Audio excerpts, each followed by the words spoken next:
it has to be the most beautiful thing I've ever seen, because it's the three of us as we were at that point.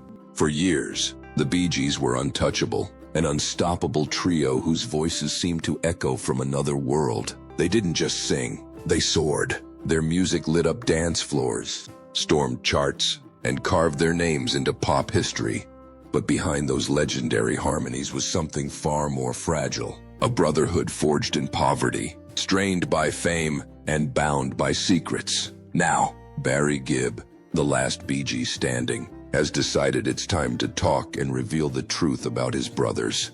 And what he reveals doesn't shine with nostalgia, neither does it comfort. It cuts. This isn't just a story about music. It's about what happens when the world crowns you kings, and the crown gets too heavy. Before the spotlights, before the gold records, before it all went wrong, there were three boys, one dream, and a bond that no one thought could break. The birth of a musical brotherhood.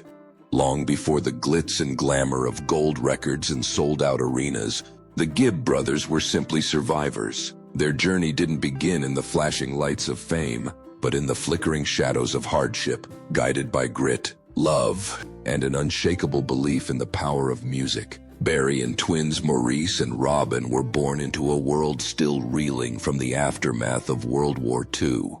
Their father, Hugh Gibb, was a struggling band leader, a man whose musical talent far outpaced his opportunities. With gigs few and far between in post-war Manchester, Hugh poured every ounce of his passion into his children, teaching them not just how to play instruments or sing in harmony, but how to use music as both an outlet and a lifeline. Their mother, Barbara, stood as the emotional bedrock of the family, nurturing her boys' imaginations while navigating the relentless grind of poverty. In search of a better life, the Gibbs made a fateful decision in the late 1950s. They would leave England behind and emigrate to Australia. The journey to Redcliffe, a coastal suburb near Brisbane, was not paved with promises of luxury. Instead, it was a leap of desperation, a shot in the dark. They arrived with almost nothing, no steady income, no safety net. During one brutal winter, they were forced to endure the cold without heating. To stay warm, they wrapped themselves in newspaper, huddling together against the biting chill. Their dreams, their only insulation from despair. But even in the bleakest moments, music remained their beacon. The Gibb brothers found solace and unity in their harmonies, discovering a shared voice that seemed almost supernatural in its cohesion. They began performing wherever they could, on street corners, in parks, and most notably, at the Brisbane Speedway. Amid the roar of engines and the haze of beer, they sang to audiences of drunks, gamblers, and thrill-seekers, often earning just enough for a loaf of bread or a can of beans. Their earliest songs, scribbled in tattered school notebooks, were hauntingly mature, lyrics filled with aching loneliness, fleeting hope, and dreams that always seemed just out of reach. Then came a twist of fate. A local disc jockey named Bill Gates, not to be confused with the tech mogul, heard something undeniable in the boys' raw, melodic power. He helped introduce them to the wider world, guiding them toward a new identity. The name Bee Gees wasn't merely an abbreviation of Brothers Gibb. It was also a quiet tribute to the people who had believed in them from the start. Bill Gates, Speedway promoter Bill Good, and their father, Hugh Gibb. Emboldened by this early recognition, the brothers made a bold, almost reckless decision in 1967. They returned to England to chase stardom, armed with little more than their harmonies and a suitcase full of demo tapes. They landed in London virtually penniless, strangers in the of their birth. But their timing was perfect. The British music scene was on the verge of a renaissance, hungry for new voices and new stories. Their first international single, New York Mining Disaster 1941, announced the arrival of a new force in pop music. A trio that sounded like one soul split into three voices. What no one could have imagined then, least of all Barry, was that the unbreakable bond they shared would one day unravel behind closed doors. And now, Barry is finally revealing the painful truths that fame, family, and time tried to bury. Truths that began to surface just as their soul-stirring sound was setting the world on fire, but not without a cost. At the pinnacle of fame and fortune, with the release of the Saturday Night Fever soundtrack, The Gibb brothers ascended to a level of superstardom few artists had reached. The album became a global phenomenon, selling over 40 million copies and embedding itself in the DNA of the decade. Songs like Stayin' Alive, Night Fever, and How Deep Is Your Love became anthems of the time, pulsing through nightclubs and into the soul of a generation. Songs that still resonate today, amassing over 2 billion views on YouTube nearly 50 years later. For a moment, they were untouchable, three brothers from the Isle of Man who had conquered the world. But behind the shimmering curtain of fame and success, the foundation was beginning to crack. Fame, as it often does, came with a heavy toll. The Bee Gees were thrust into an unforgiving spotlight, and the pressure to maintain their position at the top began to wear on their brotherly bond. Maurice, once the glue that held the group together with his light-hearted humor, began drinking heavily. Alcohol dulled the edges of the growing tension, but slowly eroded his health and relationships. Robin, always the most introspective of the three, grew increasingly withdrawn. The spotlight turned harsh on him, and he spiraled into bouts of paranoia and anxiety, feeling overshadowed and unheard. Barry, the eldest and often seen as the group's de facto leader, bore the burden of keeping the machine running. With his charismatic presence and distinctive falsetto, he became the face and voice of the Bee Gees. But while he projected control to the world, privately, he was unraveling. The responsibility of managing the band's creative output and public image weighed heavily on him. He found himself trapped in a cycle of perfectionism, always pushing for the next hit, the next tour, the next reinvention. The brothers' astronomical success allowed them to live lavishly. They bought sprawling estates in Miami, secluded mansions in England, and held on to their roots with a retreat on the Isle of Man.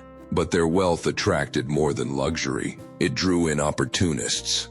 Managers, producers, and hangers-on began to orbit the band, whispering in ears, sowing division, and manipulating loyalties. What began as a tight-knit family band slowly morphed into a fractured enterprise teetering under corporate influence. Creative disagreements soon became personal. Barry, emboldened by his central role in their recent success, began insisting on lead vocals for most tracks, believing his voice was the band's signature. Robin, feeling increasingly sidelined, secretly started working on solo material, hoping to reclaim his voice, literally and figuratively. Maurice, caught in the middle, retreated further into alcohol, struggling to reconcile his role as mediator with his growing personal demons. The unspoken resentment simmered for years, masked by smiles in interviews and synchronized performances on stage. But under the surface, trust was eroding. Eventually, the tension that had been building behind the scenes became impossible to contain. Private arguments turned into public spats, recording sessions grew hostile, decisions were made in isolation, and the once sacred brotherhood began to crumble under the weight of fame, ego, and exhaustion. Now, in this shocking interview, Barry would admit that behind the glittering success lay truths too painful to face at the time, truths that he can no longer keep to himself. By 1969, the cracks had widened into a devastating chasm.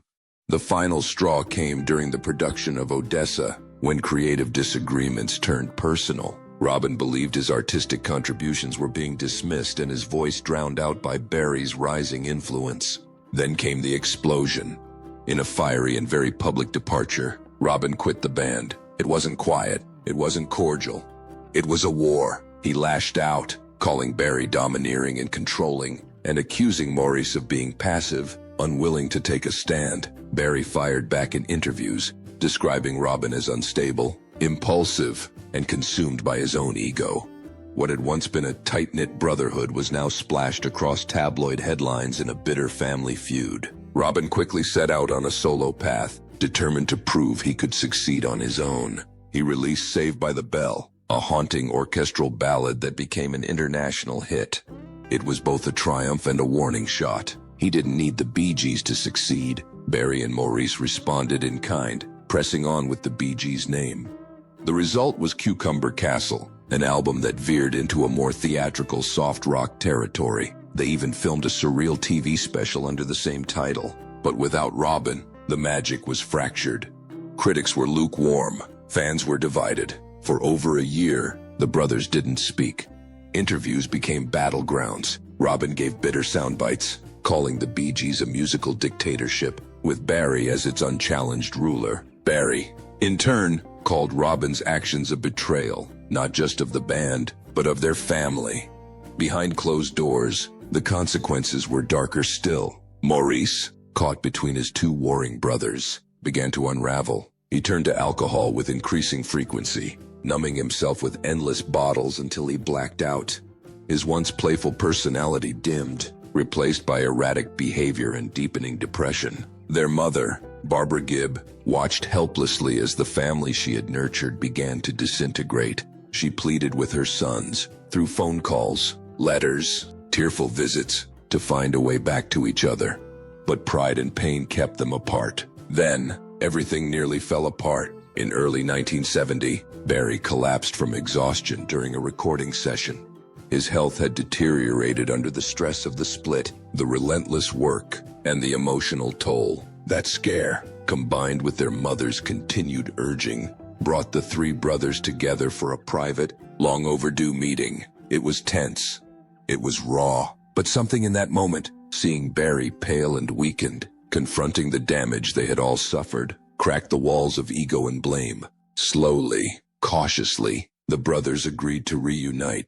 In August 1970, the Bee Gees officially reformed. They returned to the studio, and in 1971, released 2 years on, with the poignant track Lonely Days marking their comeback. Fans rejoiced.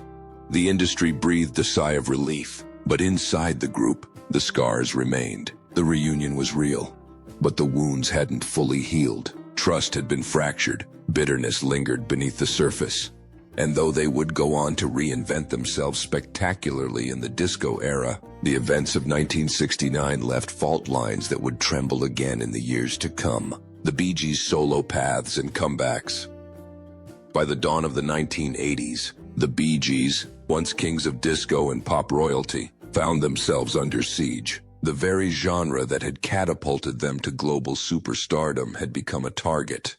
Disco was declared dead. Radio stations launched disco demolition events, and the Bee Gees, with their unmistakable falsettos and Saturday Night Fever legacy, became the face of a cultural backlash. Almost overnight, their songs vanished from the airwaves, and the brothers were forced to retreat from the spotlight. But they didn't disappear. Instead, they transformed. Behind closed studio doors, the Bee Gees reinvented themselves as quiet architects of pop music's next chapter. Barry Gibb leaned into his signature falsetto and became a sought-after collaborator. In 1983, he gifted Kenny Rogers and Dolly Parton the now iconic Islands in the Stream, a song he'd originally intended for Marvin Gaye. It became a global sensation, a testament to the Bee Gees' enduring magic, even if their names were no longer front and center. Maurice and Robin, meanwhile, focused on songwriting and production. They penned hits for artists like Barbra Streisand, Diana Ross, and Dionne Warwick. Their melodies and lyrics, still rich with emotional depth and pop sensibility, kept flowing. Yet, behind their creative resurgence, darkness loomed. Their youngest sibling, Andy Gibb, had once appeared poised to surpass them all. With a boyish charm, good looks, and a honeyed voice, Andy rocketed to solo stardom in the late 70s with hits like Shadow Dancing and I Just Wanna Be Your Everything, both written by his older brothers. But Andy was plagued by a gnawing insecurity that fame only amplified. He began to rely on cocaine, first as a crutch, then as a necessity. As his addiction deepened, his career unraveled. The Gibb brothers tried everything. They staged interventions, paid for multiple stints in rehab, and spent countless hours talking to Andy, pleading with him to get clean. At times, he showed promise. There were stretches of sobriety, glimmers of hope, but the grip of addiction was relentless. On March 10, 1988, just 5 days after his 30th birthday, Andy Gibb died. Officially, the cause was myocarditis, a heart condition likely exacerbated by years of substance misuse. Unofficially, the family knew Andy had been broken long before his heart gave out. The loss devastated the family. Robin, who had always shared a quiet, intense bond with Andy, was racked with guilt. He blamed himself for not doing more, not seeing the signs sooner. Maurice, already struggling with his own demons, descended further into alcohol and substance misuse. Barry, the family's stoic leader, immersed himself in music, using it as both a shield and a salve. Privately, he grieved deeply, often breaking down in tears during recording sessions. In 1991, Maurice finally hit rock bottom. After waking up in a jail cell following a blackout, he checked himself into rehab. It was a turning point, one that may have saved his life, but the emotional scars never fully healed. Robin, on the other hand, quietly battled ailments, including digestive and immune system disorders. He downplayed them to the public, maintaining a front of strength even as his body betrayed him. Though the Bee Gees continued to make music into the 1990s and early 2000s, the aura of tragedy never left them. Fame had once given them everything: glory, riches, legions of fans, but peace remained elusive. As the years passed, Barry carried the weight of those losses in silence. But now, for the first time, he's beginning to speak openly about what really happened. Stories long buried beneath the spotlight and the soundtracks of their lives. The 2000s unraveled into a slow-motion funeral for the Gibb brothers. It began in January 2003. Maurice, the vibrant and often playful heart of the Bee Gees, died suddenly from a twisted intestine. One moment he was joking with doctors in the hospital. The next he was gone. The shock was seismic. Barry, who had always been the steady hand, the leader, was blindsided. It was like someone just unplugged me, he later confessed. The world had lost a musical legend, but Barry had lost his twin flame, his brother in blood and sound. Robin, the enigmatic and often soulful twin brother, was devastated. He spiraled into grief in a way no one around him could quite stop or even understand. Yet even in his sorrow, Robin kept pushing forward, burying himself in music, in motion, anything to avoid the weight of stillness. But time and fate had other plans. After a long and secret battle with cancer, one he chose to fight mostly in silence, Robin passed away in 2012. His death didn't come with the suddenness of Maurice's, but it cut just as deep, maybe even deeper. Barry was left alone, the last surviving Gibb brother of the original four, and the silence that followed was unbearable. Each death left a void, an ache that couldn't be filled. Not with music, not with memory. Barry would often retreat into Maurice's old recording booth, sitting in the very chair his brother had once occupied. There he would listen to unreleased vocal tracks, ghosts preserved in sound. Sometimes he wept, sometimes he just sat still, as if hoping his brother's voice might speak to him again through the speakers. More than 2 decades later, Barry would still find himself standing at Andy's grave, whispering into the wind. He admitted to speaking aloud, asking for forgiveness. For what? Even he wasn't entirely sure. Maybe for being the only one to survive. Maybe for not seeing the signs. Maybe for not saving any of them. Maybe for all of it. For years, Barry held tightly to a vow of silence. He rarely spoke of the losses, the heartbreak, or the bitterness that sometimes came with surviving when those you loved most did not. But eventually, the silence became too heavy, too thick, and Barry, for the first time in decades, finally broke his silence. And it wasn't good. Barry Gibb breaks his silence. In a recent breaking interview, viewers witnessed something far more powerful than a music retrospective. They saw a man unravel. Barry Gibb, 1/3 of the legendary Bee Gees, didn't come to recount fame or relive glory. Instead, he opened the vault to a lifetime of pain, much of it long buried beneath harmonies, spotlights, and chart-topping hits. "I can finally reveal this," Barry said quietly, almost as if confessing to himself. What emerged was not the confident frontman the world had always known, but a shattered brother, a grieving soul drowning in memory. One of the most heart-wrenching moments came when Barry spoke of his youngest brother, Andy. Barry's voice trembled as he recalled a night in Miami that would haunt him forever. Andy had called, his voice laced with panic, paranoia, and desperation. He was high, frightened, convinced that someone was out to get him. Barry raced to Andy's home and found him curled up inside a dark closet, sobbing, trembling, broken. "I just held him," Barry recalled.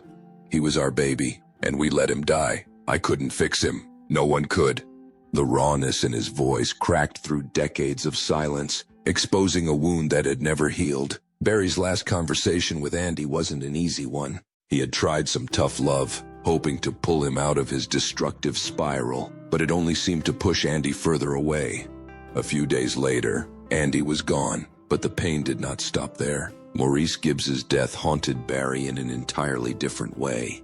Maurice, affectionately called Mo, was the heart of the Bee Gees, the unifier, the peacemaker, the brother who could cut through tension with a joke or calm the storm with a laugh. When Mo died suddenly in 2003, the foundation of Barry's world collapsed. Mo was the glue, Barry said. Without him, everything just fell apart. The weight of that loss grew heavier when Barry discovered something he'd never shared before. A notebook hidden among Maurice's belongings filled with handwritten lyrics. But these weren't typical Bee Gees love songs. They were cries in ink, lines about isolation, despair, and unspoken sadness. Barry never told Maurice he had read them, and now it was too late. That silence became another burden he carried. Robin's passing in 2012 reopened every scar. Their relationship had always been complex, intense and creative, but also combative. In later years, the two had drifted, clashing over the band's direction, over legacy, over control. Their last exchange ended in anger, harsh words, a phone call slammed down. Barry never called back. And then he was gone. Barry whispered, "That's my burden. I carry it every day." I never got to say I was sorry. I never got to say goodbye. He wondered aloud why Robin had kept his cancer diagnosis a secret, why he hadn't confided in him. It distressed him that, even in their final moments, they hadn't been on good terms. It was the same with Maurice, he explained. They weren't really speaking when Maurice passed suddenly in 2003 during an operation. Jesus, Barry sighed, almost in disbelief. That's all my brothers. But perhaps the most painful truth Barry revealed was this. The rivalries, the egos, the jealousy, they didn't just strain the music, they poisoned the bond between them. Bit by bit, success became a battlefield. Every hit song masked a war behind the scenes. Before we ever became famous, Barry said, his voice heavy with nostalgia, those were the best times of our lives. There was no competition. It didn't matter who sang what. We were just brothers making music together. But as the years wore on, everything changed. The fame, the pressure, the constant drive for more. It all fueled a toxic dynamic. We were jealous of each other, Barry admitted, his words cutting through the weight of the years. Sometimes it got so bad, I hated my brothers. I hated what we were doing to each other. Creative differences turned into grudges. Pride became a weapon. They kept score instead of keeping close. And by the time they realized how far they'd drifted, there was no time left to come back together. Death came while the wounds were still open. I thought we'd have time, Barry said, his voice cracking. I thought we'd fix it, but the anger lasted too long. And then it was too late. This is the part Barry Gibb never wanted to say out loud. This is why the truth isn't good. Because behind every Bee Gees hit, there was bitterness, silence, and pain. And now with his silence finally broken, the damage is no longer hidden. It's raw, it's real, and it's forever. But in finally speaking these truths, Barry has taken the first step towards something he once thought impossible. Healing. By laying bare the pain, the regrets, and the fractured love, he's no longer carrying it alone. The silence that once kept him prisoner has been broken. And in its place, maybe there's small chance for peace. Not just for Barry, but for the memory of the brothers he loved, fought with, lost, and still sings for. Legacy and longevity. The final chapter of Barry Gibb. Barry Gibb is the last Bee Gees standing, the only one left to tell the story. Over the years, he's become more than a music icon. He's a symbol of survival, of love, and of loss. Every time he takes the stage now, it's not just about performing. His voice, still strong and full of feeling, carries the weight of memories. The harmonies may be gone, but the echoes of Maurice, Robin, and Andy follow him wherever he goes. Barry doesn't often speak in detail about his brothers. When he does, he keeps it brief, like the memories are too fragile to touch. Even with the pain, Barry keeps their legacy alive. His recent work with artists like Dolly Parton and Brandi Carlile hasn't been about making a comeback. It's been about honoring what they built together. Songs like Words and Run to Me now feel like tributes, one more way to keep his brothers close. In 2017, when Barry was knighted for his services to music, he didn't make it about himself. All he said was, for them, that moment, like so many others, wasn't a celebration. It was a promise to remember. Barry Gibb lives with the past every day. He's the last voice of a group that changed music forever. And now, after all these years, he's finally speaking the truth about what it really cost. What do you think about Barry's revelations? Feel free to share your comments with us in the comments section. Thanks for watching. See you in the next video.